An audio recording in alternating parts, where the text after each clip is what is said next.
এবারের নির্বাচনে বড় চমক দেখিয়েছে মাগুরা এক আসন। প্রায় ৩০ বছর পর এ আসনে জয় পেয়েছে বাংলাদেশ জাতীয়তাবাদী দল বিএনপি। ধানের শীষ প্রতীকে বিপুল ভোটে জয়ী হয়ে সংসদ সদস্য হয়েছেন বিএনপির প্রার্থী মনোয়ার হোসেন খান। তিনি ভোট পেয়েছেন ১,৮৩,৬৬৬ ভোট। তার নিকটতম প্রতিদ্বন্দ্বী বাংলাদেশ জামায়াত ইসলামীর প্রার্থী আব্দুল মতিন পেয়েছেন ৮৮,০৩৬ ভোট।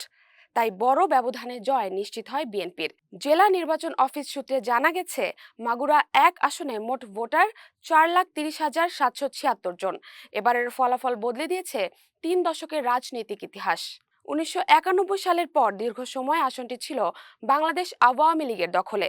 সর্বশেষ নির্বাচনে এ আসন থেকে সংসদ সদস্য হয়েছিলেন আওয়ামী প্রার্থী ক্রিকেটার সাকিব আল হাসান। জয়ের পর মনোয়ার হোসেন খান বলেন, এই বিজয় তার একার নয়, এটি মাগুরার সাধারণ মানুষের।